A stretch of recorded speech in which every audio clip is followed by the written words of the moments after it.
굿모닝 인포맥스 함께하고 계십니다. 국제뉴스 알아보겠습니다. 선재규 선임기자 함께합니다. 어서 오세요. 안녕하세요. 네, 지난 금요일 윤석열 전 대통령 파면과 관련한 외신 반응부터 좀 정리해 주시죠.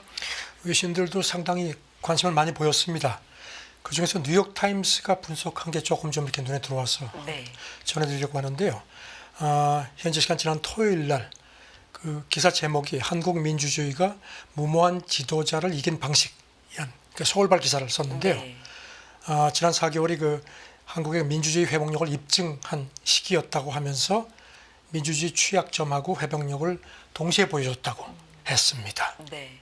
지난 4개월 동안의 이제 흐름을 좀 짚은 건데 취약점도 있고 회복력도 있고 동시에 이걸 보여주는 기간이었다 이런 거네요. 네, 그 계엄령이 선포되고 이제 그래서 그것 때문에 민주주의 취약점이 고스란히 드러났다. 그러면서 아시안 민주모범국에서 이런 일이 일어난 게 다른 민주주의 국가에서도 얼마든지 가능하다는 학자들의 그런 견해를 나왔다고 했고요. 반면에 계엄령 이후의 4개월은 한국 민주주의의 그 원상 회복력을 보여준 시간이기도 했다고 덧붙였습니다. 네. 또 추가로 분석하는 부분들이 있을까요?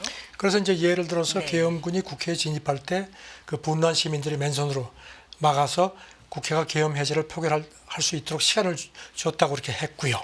그다음에 이제 헌법재판소가 만장일치로 파면을 결정한 것도 지적을 했습니다. 그러면서 한국인에게는 민주주의가 그냥 주어지는 게 아니고 지난 몇십 년의 그 고문, 투옥, 유혈 사태 같은 걸 겪으면서 쟁취한 그런 점도 상기시켰습니다. 네. 그렇죠. 뭐 역사적인 걸 외신도 좀 주목을 한 건데 민주화 모범국이라는 단어도 뭐 그런 의미에서 쓰는 걸 거고요. 네. 또 어떤 부분 짚어볼까요? 그리고 뉴욕타임즈는 한국 사람들이 삶에서 민주주의를 매우 소중히 여긴다고 하면서요. 독재 종식, 그다음에 자유선거, 권력 남용하는 지도자 축출 같은 모든 정치적 일정표가 거리혁명으로 정치됐다고 얻어졌다고 강조했습니다. 그러면서 이제 1980년대 그 기자로 한국에서 취재했다가 지금 이제 스탠퍼드 대학 교수가 된 데니얼 스나이더를 인용해서 그 쿠데타 시도에 대한 그 대응이 한국 민주주의 성숙성을 보여줬다고 했고요. 그리고 이 사람은 이제 특히 80년대에 태어나지 않은 그 젊은 층의 열정이 이번에 아주 두드러졌다고 했습니다. 그리고 또 헌재의 만장일치 탄핵 인용이 한국의 이념적 양국화 극복력도 보여줬다고 평가를 했고요. 그 다음에 이제 미국 코네티컷 대학 역사 교수는 이렇게 분석을 했습니다. 윤석열 정부가 오늘의 한국을 정확히 읽는데 확실하게 실패했다. 이렇게 평가를 했습니다. 알겠습니다. 그 밖에도 뭐 많은 기사들이 있었을 테지만 좀 간략하게 주요 내용들 중심으로 이렇게 좀 정리를 해보고요. 이 얘기 여기까지 하고 다음 얘기 넘어가 보겠습니다. 사실 지난주 뭐 온통 상호관세, 또 한 축으로 관심이 있었는데 트럼프 행정부가 원하는 궁극적인 목표가 뭐냐 여러 가지 뭐 관측과 분석들이 있습니다. 그 한가운데 뭐 FTA를 비롯해서 기존 무역 협정을 자국에 더 유리하게 그런데 미국에 더 유리하게 개선할 필요가 있는 것으로 판단한 것으로 보인다. 뭐 이런 분석도 있는 거죠. 뭐 그런 관측은 다들 하는데 이제 백악관이 지난주에 공개한 이른바 그 미국 무선주의 무역 정책 보고서 요약본 이제 외신들이 인용을 했는데요. 여기서 그 미국 무역 대표부가 트럼프한테 교역 조건이 미국 이익에 부합하도록 하면서 무역 불균형의 그 근본 원인을 해결하기 위해서는 지금의 무역 협정들을 현대화할 여지가 상당하다. 그러니까 이제 손질을 하라는 그런 공고를 했다는 점을 지적을 했습니다. 뭐 어떤 부분들 구체적으로 있을까요? 그 보고서를 보면요. 수출업계를 위한 그 외국 관세율 인하 이건 이제 지금 계속 압박하는 거고요. 그다음에 외국 규제 투명성하고 예측 가능성 개선 이건 이제 비관세 장벽 이제 공략하라는 거죠. 그다음에 미국 농산물 그 시장 접근 개선하는 거, 그다음에 원산지 규정 강화, 그다음에 경제 안보하고 비시장 관련한 미국 접근에 대한 그 교역 파트너 공조 개선 압박을 더 하라는 겁니다. 그러면서 뭐 교역국의 관세 비관세 장벽 낮추고 이렇게 미국 농산물 수출을 늘리라는 얘기고요. 그다음에 이제 중국 같은 경우는 이제 미국하고 지금 FTA가 없죠. 그래서 앞으로 이제 이런 거를 할 때 관세를 우회하지 못하게 기존 협정을 재협상할 수 하도록 하라는 이제 그런 공고로 풀이가 됐습니다. 지금 미국은 우리나라를 포함해서 20개국과 포괄적 무역 협정을 체결한 상태라고 하는데 이것도 지금 행정명령으로 좀 고쳐보자 이런 상태인 거죠? 그렇죠. 생각보다는 지금 미국이 뭐 한미 FTA를 비롯해서 포괄적 무역 협상이 14개밖에 안 됩니다. 그래서 이제 이거를 이제 검토를 하는 겁니다. 네. 그래서 이제 아시다시피 트럼프가 2기 취임하자마자 이제 행정명령으로 이런 걸 검토하도록 지시를 한 상태고요.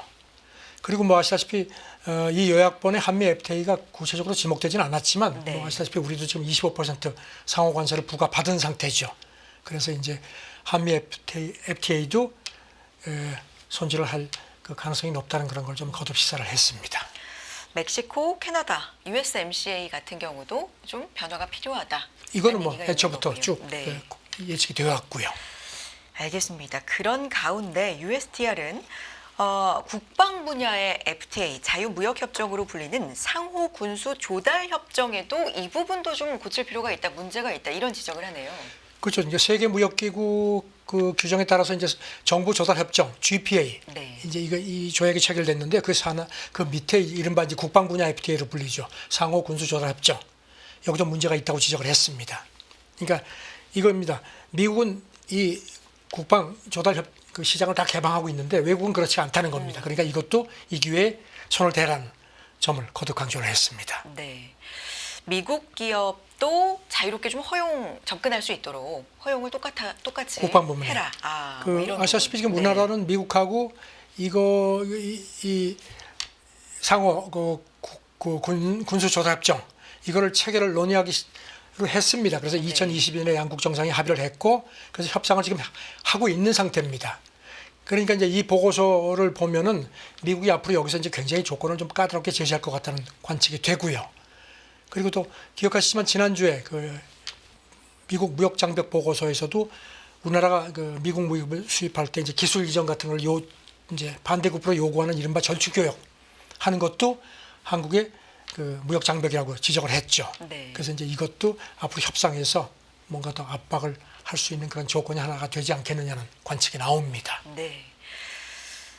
지금 약간 생소한 단어들이 많이 나오는데 일단 국방 분야 FTA로 불리는 게 RDP, 네, 상호 군수 조달 협정이고요. 네. 다시 한번 짚어드리면 그리고 정부 조달 협정, 이제 GPA 이렇게 말씀을 드리겠는데 요 GPA를 개정하거나 재협상하고 그래도 실패하면 GPA에서 탈퇴하도록 권고하고 있다. 이 얘기도 좀 전해주세요. 그렇죠. 이번 보고서에 그렇게 되어 있습니다. 네.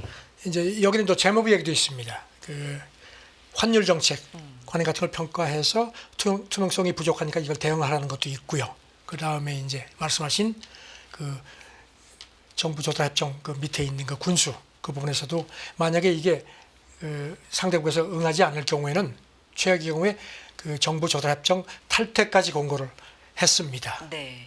그리고 이제 상호관세 나왔고 이제 보편강에서는 이미 나왔고요. 그래서 이제 앞으로도 지금 뭐 반도체, 의약품 그리고 이제 우라늄 같은 것도 지금 네. 추가 관세가 그 매겨지지 않겠냐는 관측이 있는데 이 보고서에도 보면은 무역확장법 232조 조사를 할 필요가 있다는 것을 거듭 지적을 했습니다. 지금 로이터 보도를 보니까요. 백악관이 그래서 그런지 우라늄하고 의약품, 반도체 같은 한 1,000개 품목 아직까지 이제 이게 이제 관세 부과에서는 아직 빠져 있는데 그 중에 상당 부분을 앞으로 여기에도 관세를 부과하는 것을 검토하고 있는 것 같다는 보도가 또 나왔습니다. 주말 사이에도 반도체 관련돼서 뭐 아주 매우 곧 부과할 네. 것이다. 뭐 이런 얘기를 직접 언급을 트럼프 대통령이 했기 때문에 품목별 관세도 우리가 지금 계속해서 주시를 하고 있는 상황입니다. 조금 더 이 보고서 내용 짚어볼 부분이 있을까요? 그래서 이제 이 보고서 네. 내용을 보면요, 외신들 분석은 이제 미국이 이제 앞으로 이제 그 FTA 포함해서 주요국들하고 이제 관세 협상을 할 텐데 네. 거기에 일종의 로드맵으로 활용이 될 것 같다는 관측을 했습니다. 그래서 이제 USTR도 이게 앞으로 그런 기반이 될 거다 이런 점을 또 분명히 했습니다. 네. 알겠습니다.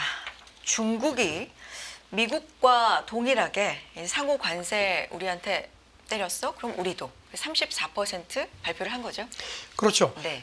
지난번 그 트럼프가 앞서서 그 10+10 네. 보편관세 했을 때만 해도 조금 이렇게 좀 자제하는 듯한 네. 모습이었습니다. 미국산 LNG 뭐 일부 품목에 보복을 했지만 그거 굉장히 좀 이렇게 좀 신중한 입장이었는데 이번은 좀 얘기가 다릅니다.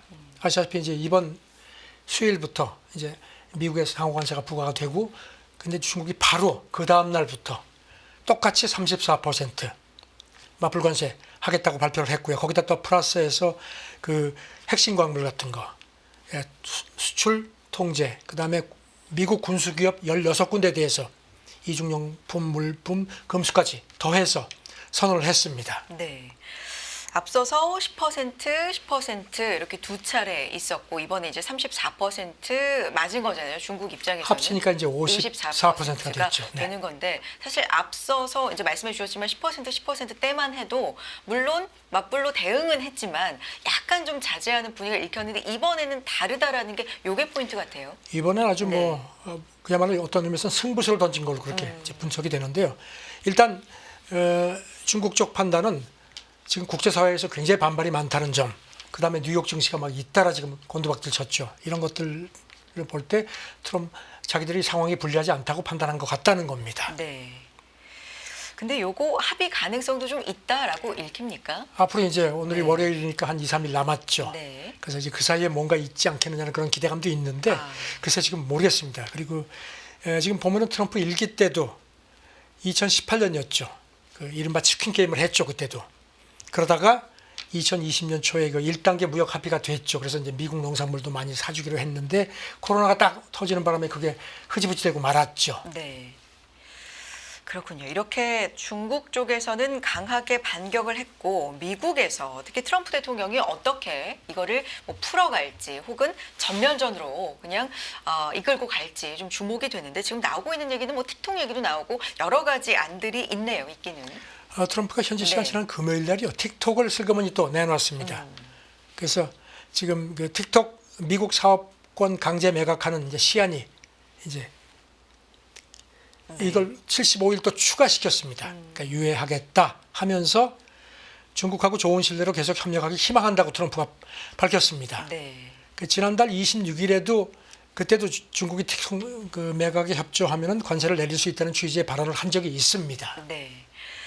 중국이 이렇게 34% 맞불로 관세를 놓은 데 대해서 뭐 잘못된 선택이라는 얘기를 하면서도 앞으로 계속해서도 좋은 어떤 협력을 유지해갈 가능성에 대해서도 또 내비친 트럼프 대통령인데 지금 트럼프 대통령의 이 어떤 정책들에 대해서 상당히 얘기들이 많잖아요. 특히 금요일에는 파월 의장의 발언도 있었는데 파월 의장도 이전에는 인플레가 좀 관세로 인한 인플레, 일시적일 것이다라고 했는데 좀 말을 바꿨어요. 이번에는 인플레 때문에 성장이 둔화할 거라는 그런 아주 조금 좀 톤이 강해졌죠. 네. 그리고 조금 전에 말씀드린 것처럼 이제 미국 국내 여건도 트럼프한테 지금 유리한 쪽으로 가는 게 아니죠. 지금 표면상 그렇게 돼 있죠. 네. 트럼프가 여기에 대해서 증시 하락을 뭐 예상했다 해서 태어난 척 하지만은 내심 편치는 않을 거라는 관측이 지배적이고요. 그리고 뭐 지난 2월 초에도 아마 기억하시겠지만 트럼프가 중국의 그 20% 추가 관세 시행하기 직전에도 뭐 좀 타협 가능성 시사했는데 결국 시진핑하고 통화 못하고 안 됐죠. 그런 게 있는데 자녀 앞으로 한 2, 3일 사이가 이제 그런 시간이 있기는 한데 네. 중국이 좀 세게 나오고 트럼프는 조금 주춤하는데 글쎄 어떤 그 돌파구가 될지는 지금 조금 좀 관측이 어렵습니다. 이런 가운데 러트닉 상무장관이 이 상호관세 부과와 관련돼서 협상을 위해서 이 시한을 날짜를 연기하거나 유예할 가능성이 없다 이렇게 좀 분명히 한 거죠. 우리 시간으로 어젯밤에 미국 CBS하고 인터뷰했는데 그렇게 얘기를 했습니다. 진행자가 협상을 위한 그 상호관세 시행 연기를 고려하느냐 이렇게 질문에 연기는 없다. 그 며칠 또는 뭐 몇 주 그대로 유지될 거다. 그건 분명하다. 며칠이라는 얘기를 했는데 여기 조금 좀 눈에 들어옵니다. 네. 그러면서 각국이 우리를 갈취하고 있다. 이건 끝내야 된다. 이건 트럼프 얘기죠. 이걸 거듭 강조를 했습니다.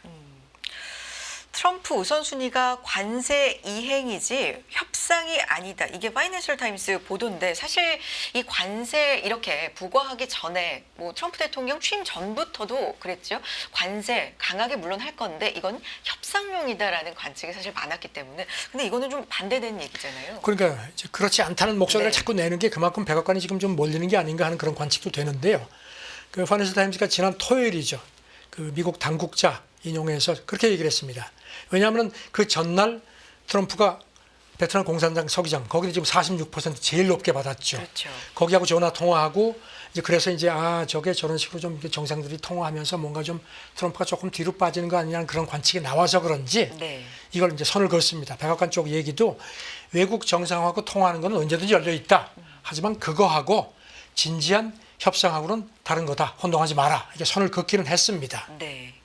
그 베트남 서기장, 당 서기장 통화 얘기 잠깐 해보면 베트남 당 서기장이 대미 관세를 0으로 인하한다는 의사를 밝혔다. 이게 이제 트럼프 대통령 얘기인 거죠. 그렇죠. 네. 그리고 또 뭐 물건도 많이 사겠다고 했고 네. 뭐 곧 만나길 희망한다 이렇게 얘기를 했는데 그러니까 이제 이런 이제 예상대로 협상으로 가는구나 하는 이제 관측이 커져서 그런지 네. 일단 거기 제동을 걸었습니다. 그 미국 상무장관이. 네. 그리고 또 조금 전에 미국 ABC 방송하고 대담하게 들어왔는데요. 그 주식 폭락에 대해서 물어보니까 트럼프의 그 대통령의 의도적인 전략은 아니다. 그러면서 미국 근로자에게 이익을 주려는 것이지 그 시장을 붕괴시키려는 건 아니다. 조금 좀 어줍지 않게 해명을 했습니다. 네. 트럼프 대통령 관세에 대해서 뭐 버텨라. 결과는 역사적일 것이다. 뭐 이런 얘기도 네. 하는데 지금 반발도 좀 만만치가 않은 것 같은데요. 다음 얘기 좀 넘어가 보겠습니다. 그래서 상호관세 발표를 하고 나서 50개국 이상이 협상을 요청해 왔다. 이게 지금 백악관 입장인 거죠? 저는 굉장히 그 핵심 참모들이 많이 지금 이렇게 해명을 하는 걸 보면은 네. 백악관이 확실히 좀 약간 좀 주춤하는 것 같기도 합니다. 네. 케빈 해시 백악관 국가경제위원장이 우리 시간으로 어젯밤에 미국 ABC하고 인터뷰했습니다. 네. 그러면서 50개국 이상이 협상을 요청해 왔다. 그러면서 그들이 많은 관세 부담을 자기들이 이제 이해를 하고 그렇게 이제 협상을 요청한 거다 하면서 따라서 미국 관세가 미국 소비자에게 큰 영향을 미칠 것으로 생각하지 않는다. 이렇게 또 주장을 했습니다. 그러면 협상을 요청해 왔고 협상을 할 어떤 여지나 가능성이 있기 때문에 소비자 피해가 없을 것이다. 뭐 이런 논리일까요? 그렇죠. 지금 이제 해셋 위원장 해명은 이렇습니다. 네. 트럼프 관세에 대해서 많은 비판이 있는데 논리적 단절이 있는 것 같다 이렇게 했습니다. 그러면서 네. 관세에 대해서 이제 맞은 국가들이 정말로 화를 내고 보복을 하는 건 맞다. 네. 하지만 그게 진짜 미국 인플레가 높아져가지고 미국 소비자가 가장 충격을 받는다면 그 사람들이 왜 그렇게 화를 내고 보복을 하겠느냐 이런 논리를 내세웠습니다. 조금 좀 헷갈립니다. 네. 그리고 월가 쪽에서 이제 인플레 경고가 나오는 것에 대해서도 물론 가격이 어느 정도는 오를 수 있다. 그러면서 덧붙이기를 하지만 중국의 그 값싼 상품이 정답은 아니라고 자기는 본다. 왜냐하면은 정말로 그런 중국의 값싼 상품이 미국 경제에 도움이 됐으면 그동안에 미국 사람의 실질 임금이라든가 복지가 향상될 수 있었는데 그렇지 않은 게 현실 아니냐. 그렇게 얘기했습니다. 그러면서 미국인의 임금이 중국산 저가품으로 물가가 조금 떨어진 측면이 있지만 그것보다 미국 사람들의 임금이 훨씬 더 많이 떨어졌다. 이렇게 주장을 했습니다. 네. 그러니까 뭔가 논리적 단절이 있는 것 같다라고 얘기를 하고 있는데 시장은 정말 공포로 반응하고 있잖아요. 그렇죠. 그러면은 지금 그 논리를 설득을 제대로 좀 시장에 못 시키고 그렇죠. 있다는 거니까. 그래서 그런지 이 사람이 네. 또 이렇게 덧붙였습니다. 버락 오바마 전 대통령, 낸시 네. 펠로시 전 하원 의장이어서 트럼프 대통령도 미국 노동자를 공정하게 대우하는 더 나은 정책을 마련해야 한다고 한결같이 얘기해 왔다. 그러니까 슬그머니 또 전임 정부까지 끌어들였습니다. 네. 그래서 그렇게 얘기를 했는데 그러면서 이제 중국 수입품이 싸서 이게 미국에서 싼 값에 많이 팔렸는데 그 결과는 미국의 일자리가 없어졌을 뿐이다. 이렇게 또 강조를 했습니다. 그렇군요. 지금 이게 이제 이런 논리를 내세웠는데 이 논리가 과연 궤변인지 정답인지는 중간 선거 그렇죠. 어쩌면 그것보다 훨씬 더 빨리 확인되지 않겠느냐는 그런 관측도 나옵니다. 중간 선거 이제 내년인데 지금 분위기로는 뭐 이런 얘기도 사실 좀 나오긴 나옵니다. 그런 분위기도 좀 전해주시고요. 앞서서 얘기했던 베트남 얘기 좀 해볼까요?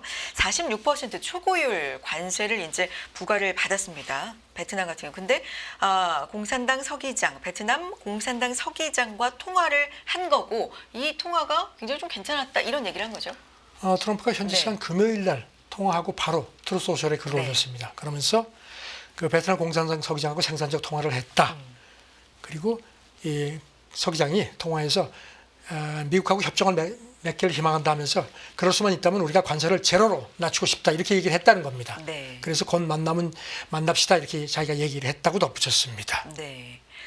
뭐 이런 이슈 때문에 미국 시장에서 그렇게 폭락을 하는데도 베트남의 생산 기지를 둔 일부 종목들이 좀 상승세를 보여주기도 했었습니다. 추가로 좀 알아볼까요? 또 어떤 얘기 오고 갔다고 그 합니까? 베트남 정부에서도 이제 그 금요일 날 성명을 냈습니다. 네. 비슷하게 얘기를 했습니다.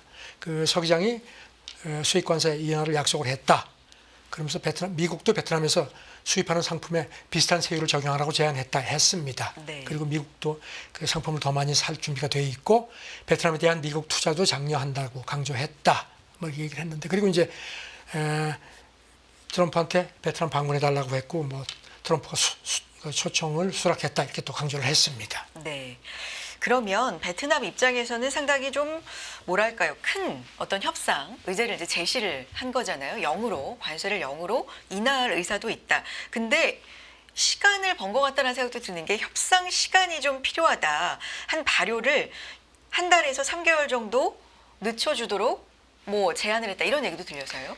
이런 것 때문인지 네. 그 앞서서 그 미국 상무장관이 며칠 뭐 몇 주 뭐 그런 거 없다고 얘기를 했죠. 네. 그래서 이제 이게 괜히 확대 해석될까 봐 좀 경계를 한 것 같습니다. 어쨌든지 베트남은 보잉 항공기 뭐 LNG 같은 거 더 많이 사고 그다음에 뭐 농산물 뭐 이런 거 그다음에 이제 이미 또 지난달 말에요. 미국산 LNG하고 자동차 에탄올 이런 데는 관세를 낮추거나 에탄 같은 데는 아예 관세를 없앴습니다. 네.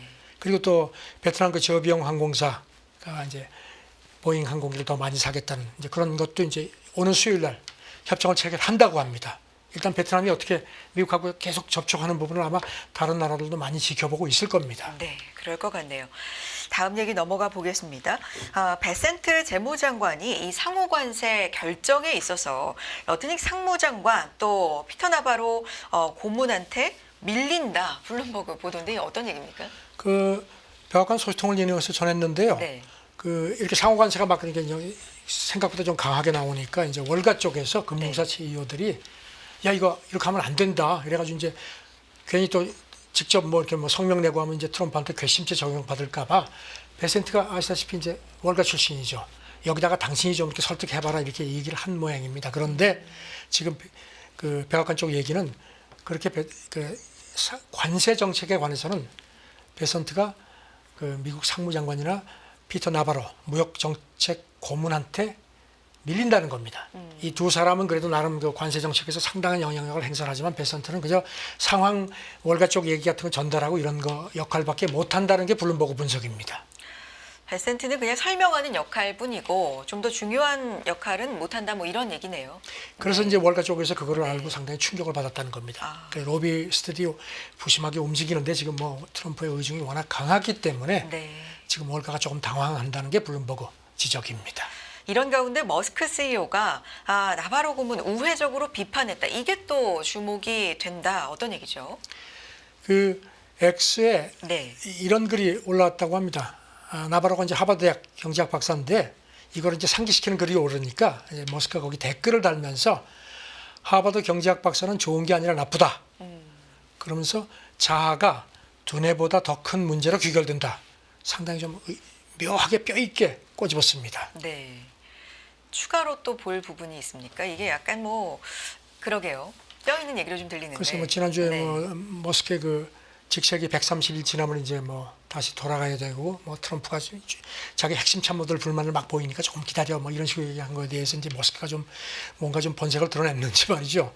현지간 지난 토요일 날 이탈리아 극우정당 행사에 화상 연설을 했습니다. 네. 그런데 거기서 이렇게 얘기를 한 걸로 보도가 되었습니다. 미국하고 유럽이 매우 긴밀한 파트너십을 갖길 원한다 하면서 이상적이라면 무관세 체제로 나가서 미국하고 유럽이 자유무역지대를 실질적으로 만들었으면 좋겠다. 이렇게 얘기를 했다는 겁니다. 그래서 지금 머스크 CEO, 트럼프 대통령 사이에 이견이 발생했다. 이런 얘기들이 나와요. 그러니까 이제 네. 무역 불균형을 없애기 위해서 관세 정책을 쓰는 거라는 이제 그런 데는 서로 의견을 같이 하는데 시행 방법에서 머스크가 조금 좀 이렇게 반기를 든 게 아니냐 뭐 이런 관측도 나옵니다. 네. 그렇군요. 다음 얘기 넘어가 보면 이렇게 트럼프 대통령의 관세 정책 이렇게 밀어붙이는 것에 대해서 미국 전역에서도 이제 좀 움직임이 심상치가 않은 게 시위가 대규모로 좀 확산되고 있다고요. 아까 최슬기 앵커도 쭉 네. 정리를 정리를 해주셨는데 현지 시간 지난 토요일 날 미국 전역 한 1,200여 곳에서 그 캐치프레이즈가 핸즈업, 손떼 이런 거고 워싱턴 D.C.에도 뭐 몇만 명이 모여가지고 뭐 시위를 하는데 이제 트럼프하고 머스크를 나란히 이렇게 이제 네네. 몰아붙이는 얘기도 있었고 그다음에 이제 트럼프가 2020 작년에 이제 그 타임즈 올해 인물이 됐죠. 그 히틀러도 1938년에 타임즈 올해 인물이었습니다. 두 거를 이렇게 붙여가지고 그 네. 구호도 등장했고요. 그 다음에 특히 저소득층 힘들게 한다는 불만이 많았습니다. 네. 그리고 이제 더는 침묵할 수 없다. 뭐 이런 그 구호들도 많이 나온 걸로 보도가 됐습니다. 그렇지만 굽히지 않고 강행 의지를 계속해서 확인해주고 있죠. 트럼프는 뭐 당일 뭐 트루스 소셜에 네. 또 글을 올렸습니다. 네. 내가 지금 하는 거는 경제혁명이다. 우리는 이길 거다. 쉽지 않겠지만 미국을 다시 위대하게 만들겠다고 했습니다. 그리고 이제 중국의 그 맞불관계세를 이제 신경이 많이 쓰인 것 같습니다. 겨냥을 해서 중국이 우리보다 훨씬 큰 충격을 받을 거다. 그러면서 그동안엔 미국이 무력한 매타작 신세였지만 더는 그러지 않겠다. 이게 얘기하면서 이제 늘 하던 얘기입니다. 관세를 통해서 미국에 훨씬 더 많은 돈이 들어오고 이미 5조 달러가 넘는 돈이 들어왔고 그 수치는 올라간다. 이렇게 주장을 하는데 목소리를 크게 내는 거 보니까 조금 좀 편치는 않은 것 같습니다. 네. 금이요, 미국으로 뭐 엄청나게 가고 있다 한 게 얼마 전이거든요. 그런데 움직임이 좀 다르게 포착이 됩니다. 독일이 뉴욕 지하금고에 보관해온 자국 금괴 반출을 고려 중이다. 이런 뉴스 전해집니다. 영국 텔레그래프하고 독일 빌트가 네. 소통위원회에서 전했습니다.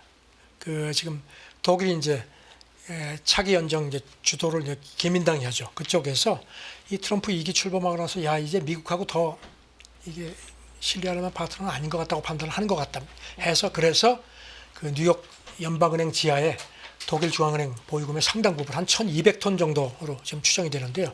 그거를 지금 독일로 옮기는 걸 고려를 한다는 겁니다. 네.